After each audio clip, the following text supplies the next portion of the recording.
দুই মোহনপুর কনস্টিটুয়েন্সিनि আমচাइरगो असामताय तंगमनि रगनो थाङै बेरायनायखा इएम रुनेल देबबर्मा ताय मन्त्री रतनलाल नाथ थालाय लेफुङा ब्लकनि बीएससी चेयरमैन रणबीर देबबर्मा संबाहिया तंखा लेफुङा बाजार कताल तांजागनो बाहिनो थाङै नायखा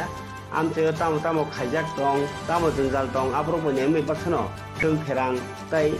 जुदा जुदा खायरक असामताय रगो थाङै नायलेखा बरक असमताय जरावो टंकसां नारगै जतनो काहाम गरिखा तंगन बागिबो दिएखा मन्त्री रतनलाल नाथ बाय इएम रुनेल देबबर्मा सं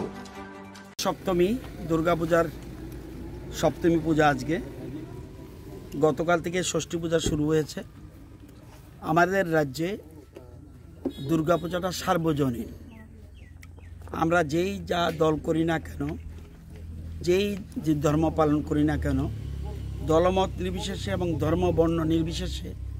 এই পূজাটা পালন করা হয় যেমন আমরা 25 ডিসেম্বর আমরা পালন করি এটা আমাদের একটা বিরাট উৎসব এবং দুর্গা পূজা আমাদের জন্য সার্বজনীন দুর্গা উৎসব এটা খুব দেবী দুর্গা মর্তে এসেছেন এই মর্তে এসে উনি আমাদের সুখ দুঃখ আশা আকাঙ্ক্ষা এগুলি যেগুলি আছে যেগুলি দেওয়ার দেবে এবং অশুভ শক্তিকে পরাভূত করার জন্য উনি প্রয়োজনীয় উদ্যোগ গ্রহণ করবেন আমি আজকে সকালবেলা থেকেই জনজাতি এলাকায়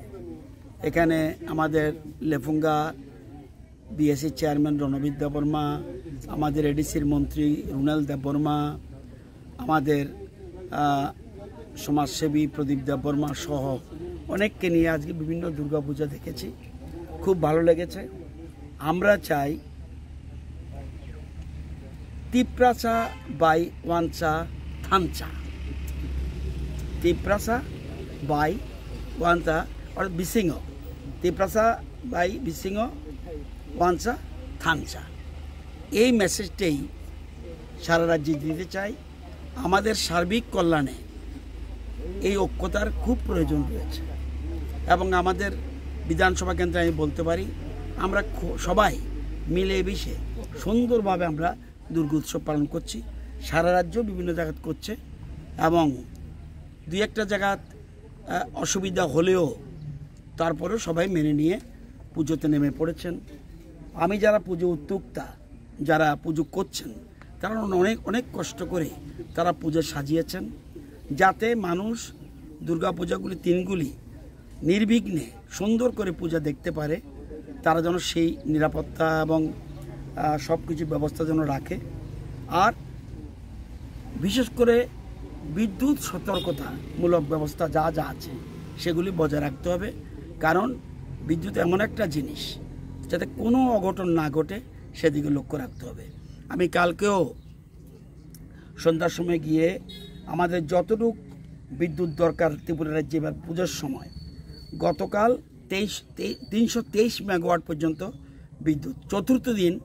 352 মেগাওয়াট বিদ্যুৎ লেগেছিল পঞ্চমী দিন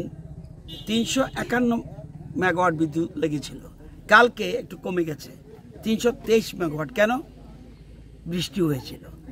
যখন দিনটা ঠান্ডা হয় তখন ধীরে ধীরে ধীরে ধীরে মানে বিদ্যুতের চাহিদা কমে কারণ যখন দুর্গাপূজা বেরোতে এবং দিন ভালো থাকলে সন্ধ্যার সময় খুব পিক কিন্তু যখনই একটু রাত্রে হবে তখন দেখবেন বিদ্যুতের চাহিদা কমবে কেন কমবে বাড়ি ঘরে যাদের এসি আসে সব বন্ধ করে দিয়ে রাস্তা বেরোয় তো অটোমেটিক্যালি চাহিদা কমে যায় তো এই জন্য আমাদের স্টকে রেখেছি পূজার জন্য 380 মেগাওয়াট বিদ্যুৎ গতবার লেগেছিল হাইয়েস্ট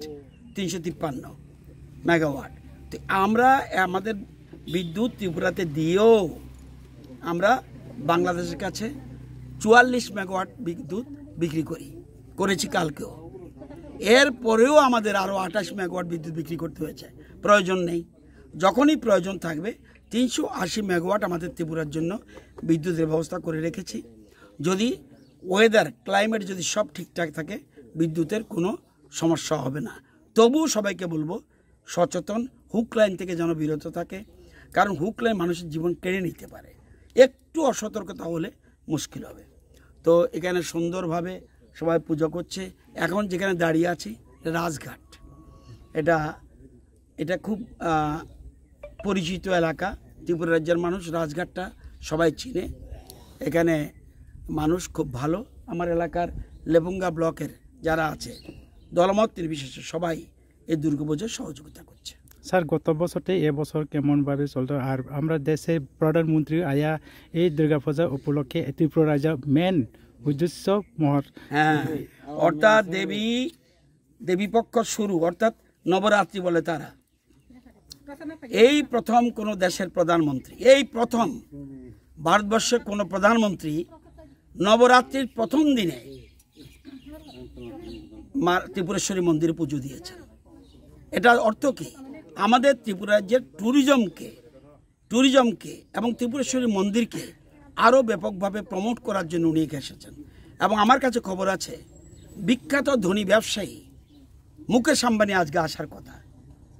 কারণ দেখবেন সারা ভারতবর্ষের যত ব্যবসায়ী সব এখন দেখবেন